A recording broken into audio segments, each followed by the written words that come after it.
Hey guys, Tim Ulbrich here. And before we jump in with today's interview with Dr. AShlee Klevens Hayes, I have to tell you how excited I am about this month's giveaway. If you're a P4 student getting closer to graduation, figuring out how to pass the NAPLEX and MPJE so that you can become a licensed pharmacist is at the forefront of your mind. We know that studying for these exams can be stressful and overwhelming, but don't worry, we've got you covered. We've teamed up with Brandon Dyson of TLDR to put together a pharmacy graduate survival kit giveaway, a $584 package for 5 lucky winners that will each win several NAPLEX and MPJE resources, a salary and benefit negotiation guide, and copies of the book Indispensable, First Time Pharmacist and Seven-Figure Pharmacist. You can enter today for your chance to win by going to yourfinancialpharmacist.com/giveaway. If you aren't a P4 student, please consider passing this along to your colleagues so that they can get in on this month's giveaway. All right, time to roll with this week's episode of the Your Financial Pharmacist podcast. Once you get the interview, it's not really a matter of what's on your resume or what's on your CV or, what jobs you've had in the past. It's about how you craft your own story. And that's what I help clients with. You're listening to the Your Financial Pharmacist podcast, a show all about inspiring you, the pharmacy professional, on your path towards achieving financial freedom. Hi, I'm Tim Ulbrich, and on today's show, I welcome Dr. AShlee Klevens Hayes, founder of Rx Ashlee and creator of the Rx Buzz podcast, where we talk about her career journey and her passion for supporting high-level professionals in creating, launching, and landing their dream jobs. Hey, what's up, everybody? Welcome to this week's episode of the Your Financial Pharmacist podcast. I'm excited to have on here. It's been a long time in the making. Dr. AShlee Klevens Hayes. We got an exciting conversation to talk about career development, interview preparation, business development, lots of exciting things. Share her journey on this path to the work that she's doing today. So quick introduction to AShlee. She's a third generation pharmacist who set out on a traditional pharmacy path that turned into so much more. She's an initiator, an entrepreneur, and a career strategist. After graduating from the University of Southern California School of Pharmacy, she completed a 2-year health system pharmacy administration residency at the University of Kentucky, and then took on the position of Associate Director of Central Pharmacy Operations at UK. In 2017, she founded Rx Ashlee, a career development company that focuses on business development, branding, marketing, career pivots, and interview preparation for highly skilled professionals. Shortly after, she launched the Rx Buzz podcast on the Pharmacy Podcast Network and started with the University of Southern California School of Pharmacy as a career strategist. AShlee, welcome to the show. Excited to have you. Tim, this has been long overdue. Thanks for having me. This is super exciting. Long overdue. I love talking to you.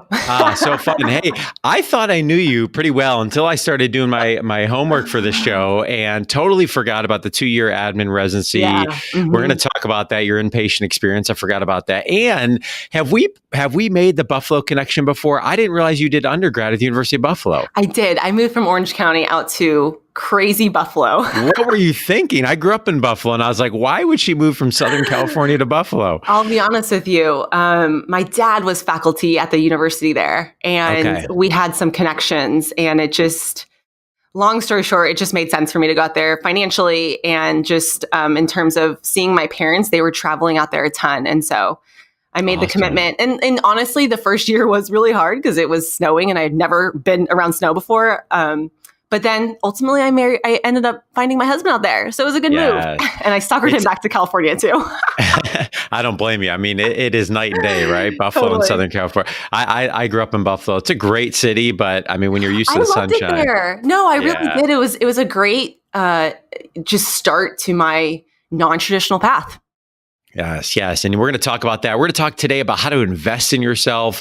We're going to talk about, how to set yourself apart. And you're doing some awesome work in this area. And I really enjoy following your journey and have a lot of respect for your energy and your passion and your commitment in this area. So before we talk about what you're doing today with Rx Ashlee and with USC School of Pharmacy, which, by the way, is getting around. I had people here from Ohio State ask me about this work that you're doing at USC. So it's exciting to see that work. Okay, good. Let's do it. Let's talk. I would love to talk to them.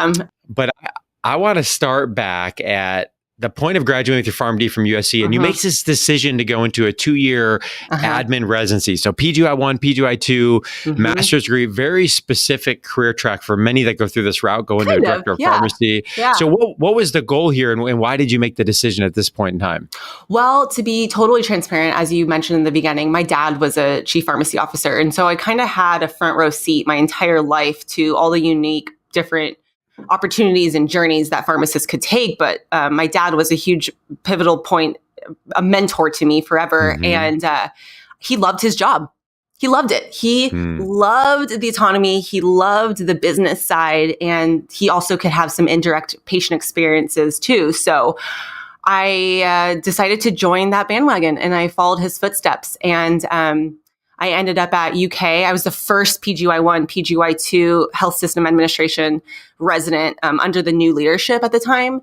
So gosh, now it's been about 5-6 years. I don't even remember. And so they've had a few others behind me, which has been really fun for me to be a mentor to them and witness them grow their muscle in that field. So you take a traditional clinical residency program and throw in a non-traditional clinical program, and you have growing pains. But ultimately, the goal was for me to come out and to be a manager or assistant director, or eventually a chief pharmacy officer. Which I was totally down that path. I was heading down that path. I was like, this is what I want to do. I want to be a CEO. I want to be a chief pharmacy officer of a health system. And things kind of took a change, as you might notice. So what I find interesting, Ashley, I was glad to look that up before we had talked, and we had discussed that before. But when I think of pharmacy operations, and I think of you and your strengths and your talents and what you bring to the table, not that you couldn't do operations really well, but I think you're a big vision person. You're a strategist. You're an entrepreneur. So when did that click for you? Because I'm guessing you went into the operations role post residency, and I loved it. It was great. Yeah, talk us through that transition. It was awesome. And I was exposed to so much at such an early phase of my career that I realized I really like seeing outcomes and results happen pretty quickly. And I just felt like project management and multitasking and working with whole different interdisciplinary groups, physicians, prescribers, nurses. I love that part of the work. What was hard for me, and Tim, I'll be totally honest with you because that's what I do. It was hard for me because my husband had a big job and we were constantly having to relocate. I have moved probably 7 times, literally 7 times over the past 5 years. And in order for me to have that trajectory of getting to CPO, chief pharmacy officer, it really just wasn't ideal and it wasn't working. So that's at some point I was like, how am I going to do this whole entire love of operations, project management, strategy, planning, vision, just overseeing so many different projects while still balancing my relocation, which is honestly, I knew going into our marriage that I was going to have to do this eventually. So then you get creative, you get thrusted into this. How do you make all of this work? And at that point, I was the associate director and I had an opportunity to transition into be a consultant for a startup company and a consultant in operations. And I did that and it was so fun. And I was exposed to a whole different side of non-pharmacy work, but it was pharmacy work. It was non-pharmacy because I didn't talk to patients at all or prescribers. It was just different because I was working with software implementation. So then I was exposed to this entrepreneur side, and I was talking and the people I was working with had no pharmacy background. They had no pharmacy education, but yet they were talking the language of pharmacists. And I was like, what is going on here? And it was eye-opening. I was traveling the world, literally traveling the world, traveling across the country, talking to different people about our products. And then I realized, what do I want to do next? What am I good at? What are my skills? And that was really teaching people how to do what I was doing, start a consulting company, go do non-traditional things. And that's kind of when the fruition of Rx Ashlee started. It's so awesome. I mean, there's such a need for non-traditional, career paths, mentorship. And I was looking at your website and stuff before, and just to be able to see that merging of, hearing from others that recognize that talent within you and that passion to help others. And for me, and what I've known you for the last, 1 to 2 years, like it makes so much sense, but to hear your journey, and where it's come along the way is a lot of fun. So we're in 2017. in entrepreneurship, the bug sets in, and as you know, once you have the entrepreneurial bug, it isn't going away, right? No, never. Well, you can try for it to go away, Yes, and then and then it just never goes away. So true. So you start Rx Ashlee, which for our listeners, we'll link this in the show notes. It's RxAshlee.com, RxAshlee.com. So where did this idea come from to get started? Because in reality, any business starts with a problem that needs a solution. So what was the problem and what was the solution and what did you bring to the table with this? The problem was that a lot of my friends were turning to me for advice about how to get non-traditional pharmacy jobs. So problem for them, but a solution for me, because I felt like innately I kind of just knew. And I was unclear at the time, why am I the one answering these questions? I'm not sure. Like, why aren't these people just going out and doing what I did? Why isn't that easy? Like, just go out and do it. And I recognized there was an opportunity for me to actually, I don't know, just support them in this capacity as actually this could be my job. And I started doing this just for free, to be honest. I started reviewing thousands of resumes, thousands of CVs. And I started realizing how much people undersell themselves. It's sad. I talk to these highly qualified people, very competent, very educated. It's not like the people I'm talking to are Joe Schmoes, right? They're like really legit, really, really smart people. But how we distribute ourselves and how we talk about our story and how we articulate, our goals, that's a disconnect. Yes. Absolutely. And especially, CVs and cover letters and all that stuff. I don't think we as clinicians spend as much time and energy and focus on how do we look on paper and our image, our brand. And so I realized that's when kind of the fruition and the whole start of Rx Ashlee came, was when I saw that I was talking to people all over the world just because I wanted to do it for free, for fun. Yeah. And then I was like, wait a minute, I'm spending all my time and my energy and my resources. Why don't I kind of see where this goes? And that was 2 years ago. So much good stuff there. And I think back to my previous role, I reviewed thousands and thousands of residency letters of intent CV. And at the end of the day, and I think it must be either from, just form examples or things that are out there, like, unless I had met them and they had been intentional about how they branded and marketed themselves and made relationships, they all looked the same at the end of the day. They were all successful. They were all doing lots of great things. But it came down to that relationship, that networking building, and those that really could, to your point, sell themselves. And so I hope the P4s and 3s and 2s and 1, and anybody really hears that. And I think the intentionality of that is so, so important.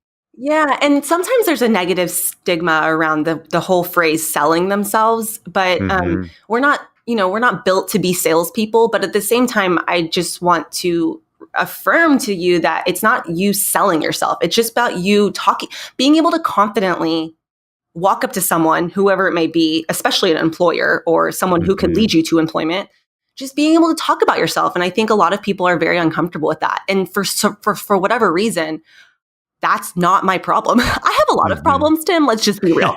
But that one of them, as a pharmacist, as a clinician, I've always been able to kind of keep up with prescribers, kind of keep, pick up on the keywords, pick up on what they want to hear and how they want to hear it. And same with job employers, people who are hiring. You have to be able to articulate and just really be able to talk the talk. And that's what it's about. It's not about qualifications. Once you get to a certain point, it's not really about your qualifications or about, what skills and certifications you have. It really is about just being able to confidently walk into a discussion. If it's a networking event or if it's a job interview, just be able to talk about yourself and why you want to do the things that you want to do.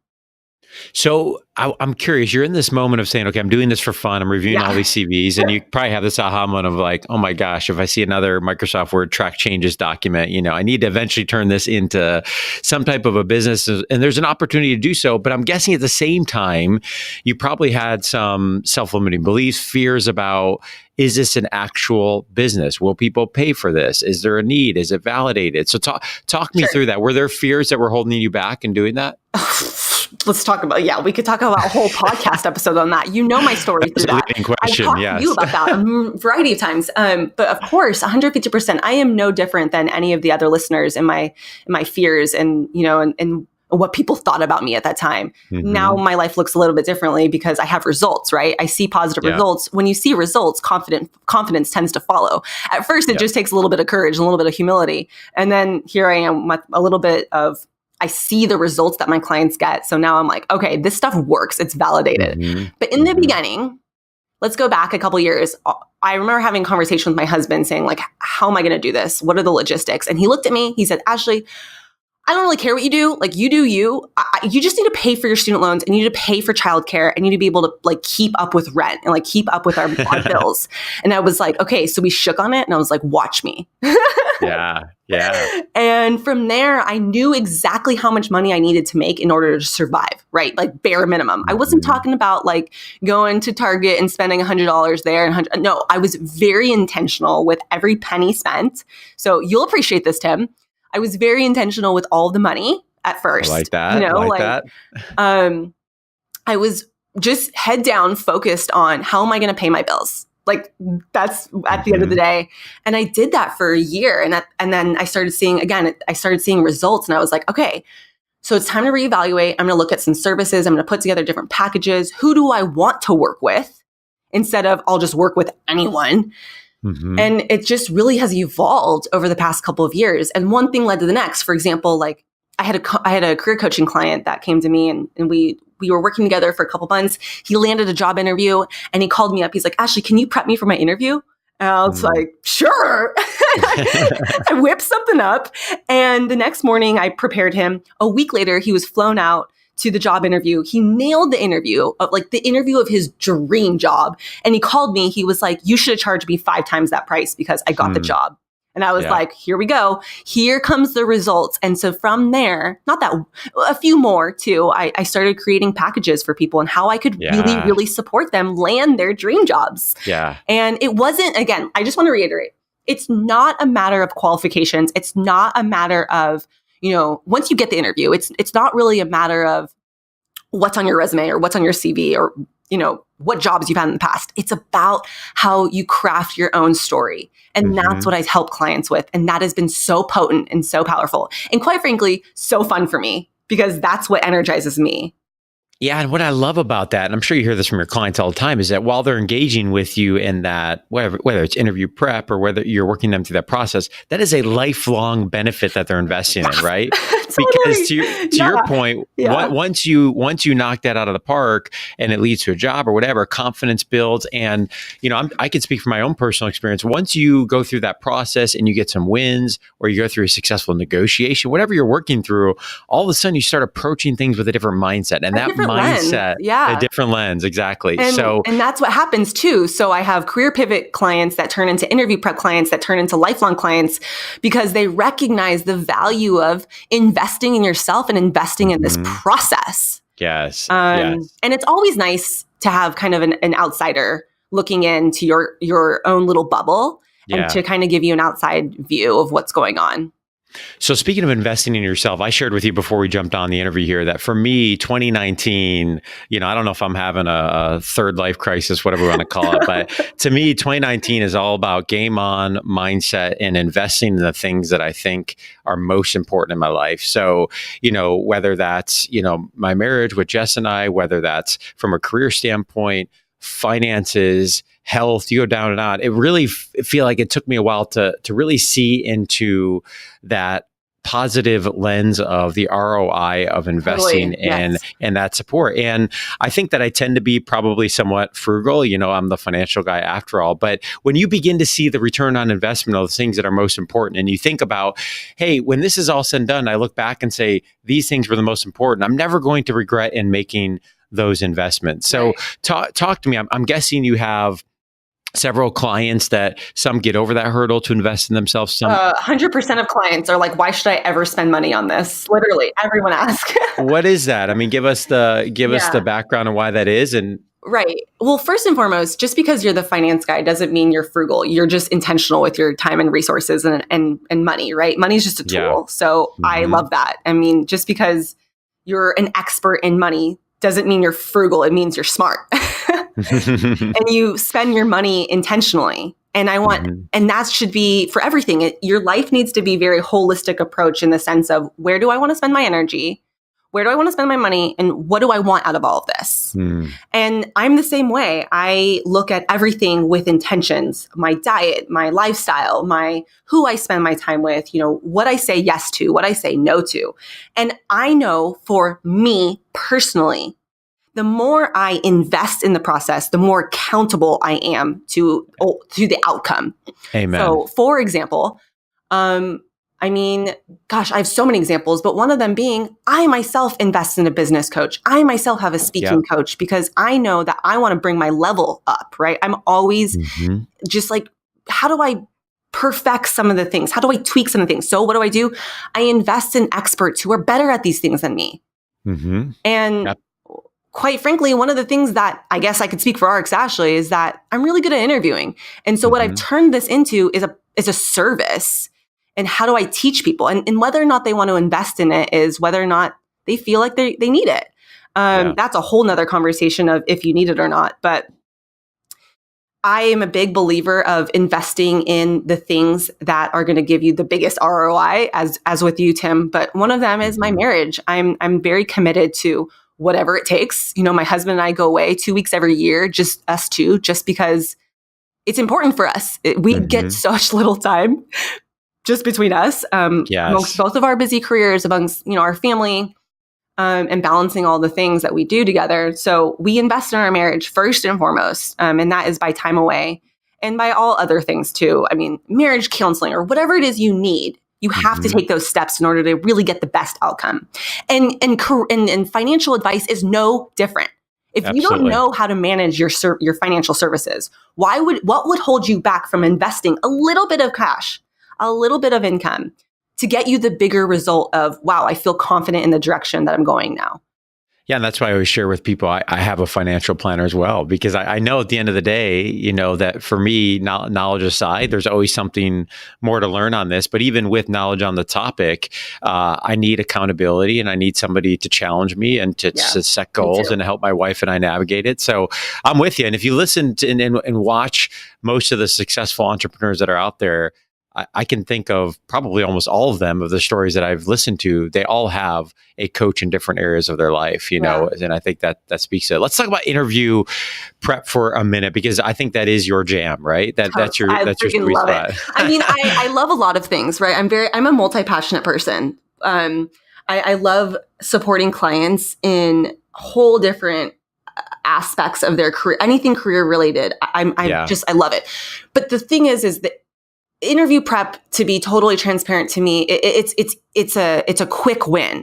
People like quick wins. I spend a couple of hours, maybe 1 to 3 hours with a client, and from time zero to the end, it is like a totally different person, and it's so fun for me to watch that process. So that's why it's been a big one, because it's very little time that I'm spending to see such an awesome result. And so that's why it's been growing and it's been huge, and the testimonials and the reviews, it shows itself. But long-term wise, I mean, I love working with clients long-term too. So absolutely. It's a constant pull of, interview prep versus long-term clients.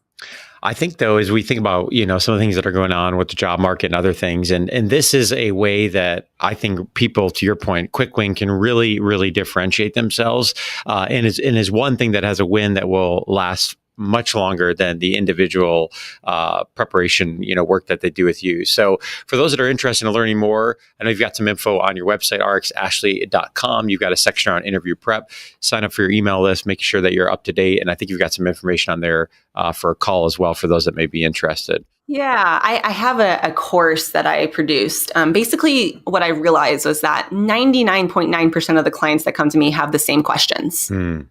They don't know how to answer a few basic but sometimes tricky questions. And what I did was, in order to lower the cost and to make it just really more potent and quick for the client, I created a course, and it's been really successful. And then what happens is, if the client has more one-on-one questions, then at that time they can invest in working one-on-one with me.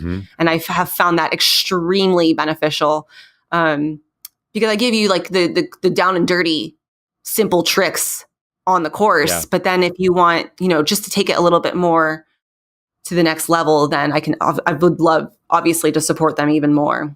So that's been really fun. So I want to talk for a minute about some of the work that you're doing with USC College of Pharmacy. And from my experiences in the academic world, I would often do career advising with students, and they would come to me and we'd have a conversation about, their goals and aspirations. And I could tell they were down one of two tracks. Many of them saw two paths in their mind: community pharmacy or largely inpatient pharmacy residency. And I think as I see the work that you're doing on the quote non-traditional setting, that's a limit we have right now, is that there's not a broad awareness of the opportunities that are out there and really aligning students' strengths with the interests that are there. Yes. So tell us a little bit about... Oh yeah, I could talk about this forever. Yeah, yes. And some of the work that you're doing at USC. Let me ask you a question. When students come to you, what do they define as non-traditional pharmacy? Just curious. So if I get a response on that, they're typically then starting, I would say maybe they broaden out to like managed care. PBM world. Sometimes I'll hear things like nuclear pharmacy or long-term care consulting.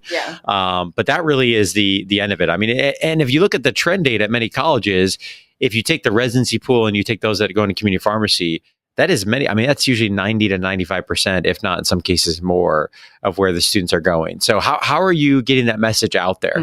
In my opinion, non-traditional, that is traditional pharmacy. Yeah. All of those roles. So what is non-traditional pharmacy? And I think that's what the message I'm trying to spread amongst obviously our students, but just really the global pharmacy world at large is non-traditional pharmacy is whatever you want it to be. It doesn't have to be a pharmacy title. It doesn't have to be a specific industry. It doesn't have to be a specific sector. What you need to do as students and as just the larger body of pharmacists is recognize that your education is just laying the groundwork for you. It's not a direct one-to-one path. It's not this plus that equals this. It's gone are those days. No longer are the days that's where it's at. And if we're not on that bandwagon, then we need to jump on that bandwagon, because we have to teach the students to get really, really creative as to what are their skills, what do they enjoy doing. Use your background, use your education to just be like a starter place, and then blend that with what are you good at, what are your passions, what do you want to do in this whole entire universe. Like the sky is the limit, and then just go out and brand yourself as that person. And go out and do it. What's holding you back? That's the question. And I think what a lot of schools are missing is telling the students that. Giving them the support. Giving them the I think that's a great idea. Go out and do it. I support you. I just had a student in my office this morning talking to me about how he wants to get involved in health literacy and and like how he wants to do outcomes research in that realm. Huge problem, right? There's just huge. It's an amazing topic. I'm like, okay, well, what can I do to support you? What can we do? What internship can you get? What alumni can I support you with? Let's do it. So it's totally changing, and we just need to lay from day one, from day zero. We got to get them to start thinking like outside of that white coat, outside of the tradition of traditional pharmacy. This is the only thing. 1 + 1 = 2. I strongly just don't think that that's where we're heading anymore. And we need to support the students in thinking that, because they're very smart. They're very, very, very competent, capable human beings. They just need a little bit more nurturing. Yes. They just need more impetus of, that's an opportunity. Go after it. And I've seen this mindset develop very quickly, in pharmacy student schooling. I mean, their first, second year, they're obviously watching their peers above them. They may have come in with preconceived notions of what these paths are. So I feel like there's somewhat of an uphill battle to redefine that, right? Because they see the faculty doing for the most part, fairly traditional role. Yes. So we have to realize as faculty, as staff, these students are looking at us. We are the embodiment to what they can and can't do. So I think what we can do as staff and faculty is really just support their dreams, support their ambitions. Don't tell them what's right or wrong. We don't know. Yeah. Who's to say who's right or wrong? I love that. And I think there's so much fear there around, obviously student loan debt plays a role into that. Income expectations. Yes. That's my jam. Like I pay my student loan. I am not innocent here. I am not student loan free yet. So I get it, but I'm still doing it and I still love my job. And for some reason, my husband and I are still able to pay our bills. Yes. So I think it's just the whole notion of having less fear. So a student who's listening to this podcast and hopefully they don't have AShlee Klevens Hayes as a career strategist at their college of pharmacy, right? So they may not be getting this, but they're maybe going to begin starting. First, I would tell them to follow me on Instagram. I love Instagram. There we go. Yeah. Yes. We are new on the Instagram platform. It's so fun. Okay, first of all, you called it the Instagram platform. No, it's Instagram. Can you tell I'm new on the Instagram platform? Yeah.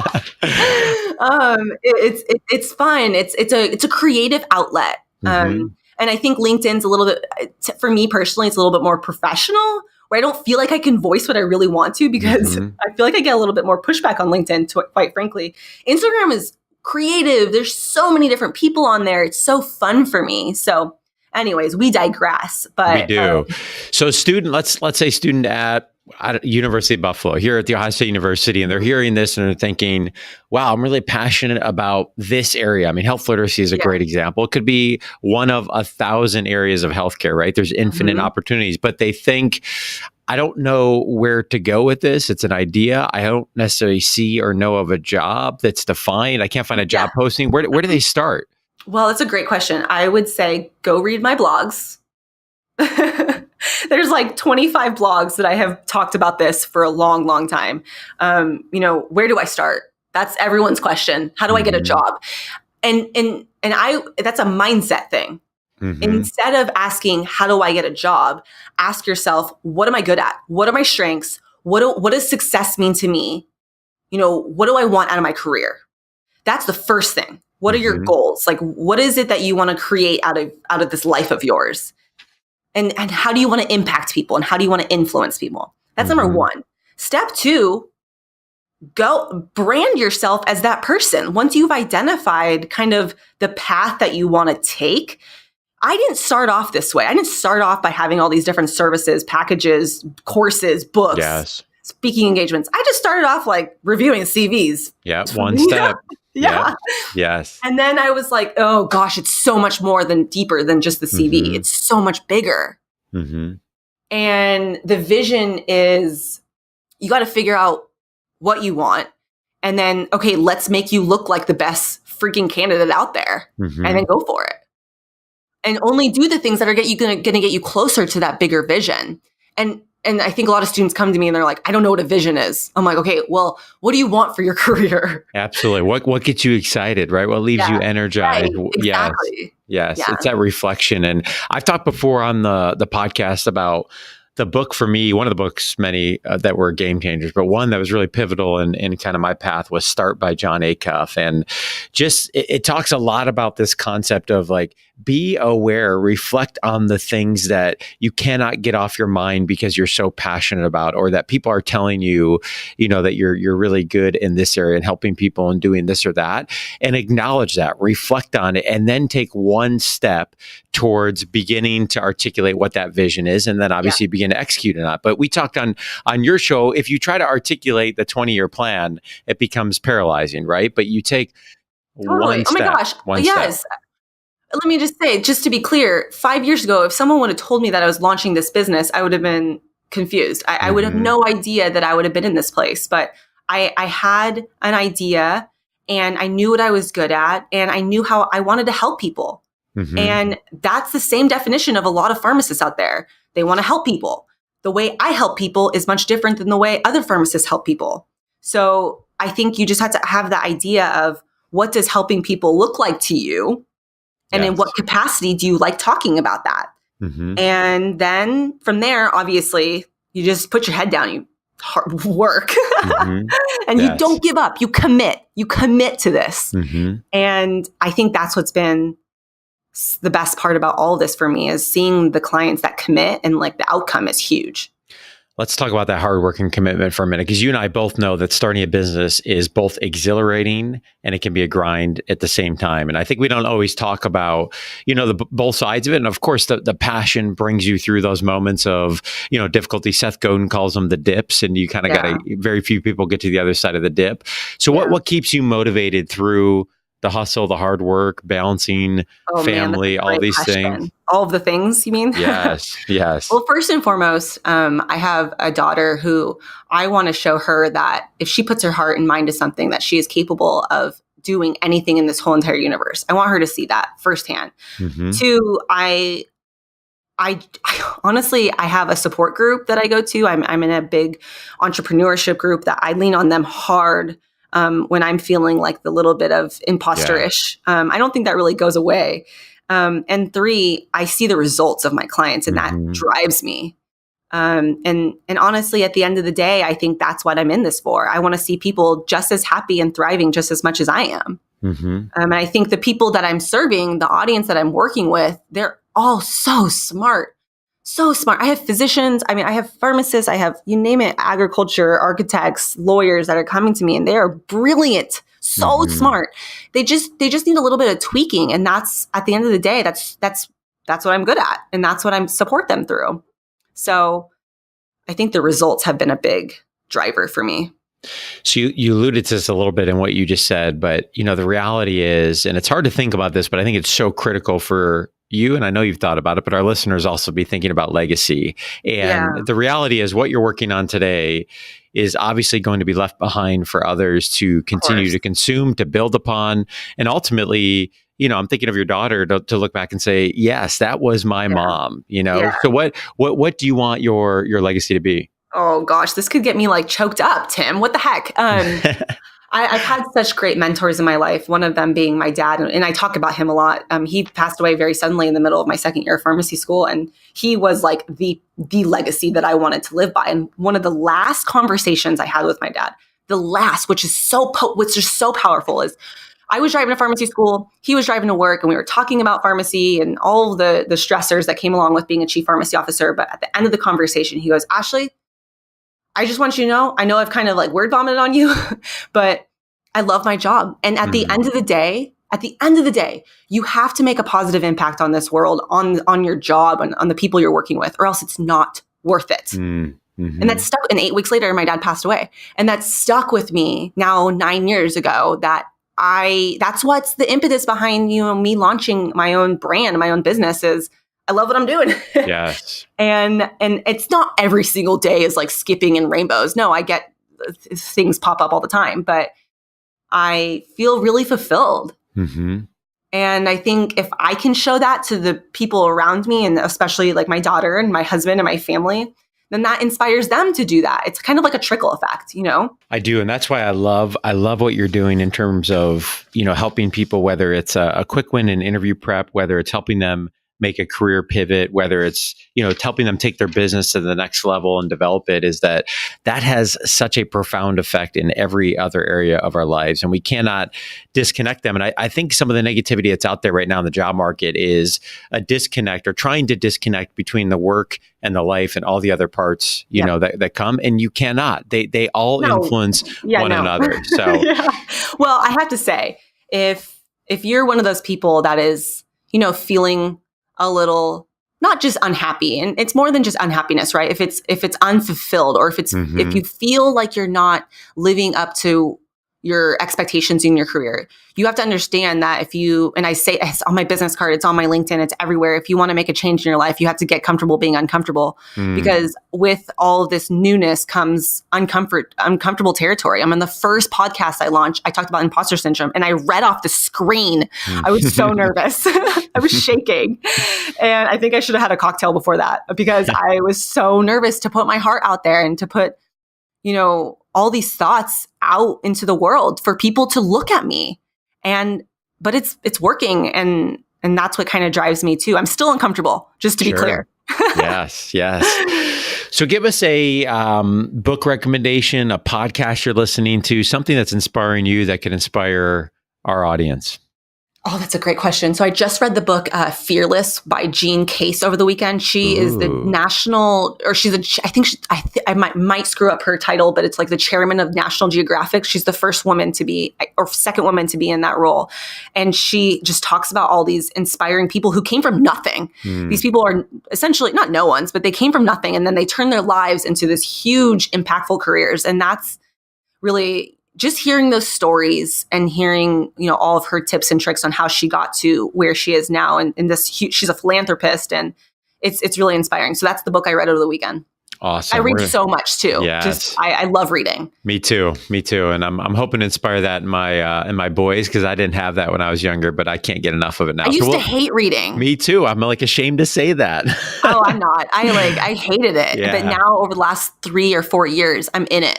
I love it. We'll link to that in the show notes. So what's on the horizon for Rx Ashlee? What are you working on? Oh, all of the things, it's always changing, but I have 4 keynote presentations this year, which I have to say, when you take on a big presentation in front of a big audience, it's so much work. Holy moly. Yes, so much energy. So that's one thing. 2, I'm leading a women's group. It's a branding. It's not a mastermind, I would say, but it's just like it's a 10 of us. They're just trying to go through career pivots or launching their own brand. And that's been so much. I love that group. I mean, those are my people. I am writing a book. I'm launching courses. It's just keeping up with the grind, and I love it. That's so much fun. So obviously you mentioned before you're on Instagram at RxAshlee. Again, that's at RxAshlee. And we reference the website RxAshlee.com. Thank you, Tim. Absolutely. This has been so much fun. Looking forward to more collaborations. I would highly encourage our listeners, check out the work that you're doing over at RxAshlee.com. And I'm sure we'll have you again on the show here in the future. Thank you. Tim, I love what you're doing. We've had this conversation so many times, and I just want to say thank you for what you're doing in the profession. I know how much work it takes to put yourself out there and to kind of just go after it. And you are a strong mentor to so many of us out there. So thanks again for having me on the show. Thank you. Have a great rest of your week. Before we wrap up today's episode of the Your Financial Pharmacist podcast, I want to remind you of our giveaway we are doing this month for P4 students in partnership with Brandon Dyson from TLDR. 5 lucky winners will get several NAPLEX and MPJE prep resources, a salary and benefit negotiation guide, and copies of some of our favorite books, Indispensable, First Time Pharmacist, and 7-Figure Pharmacist. You can enter today for your chance to win by going to yourfinancialpharmacist.com/giveaway. Also, if you like what you heard on this week's episode of the podcast, do us a favor and drop a review and a rating in Apple Podcasts, Spotify, iTunes, or wherever you listen to your podcasts each and every week.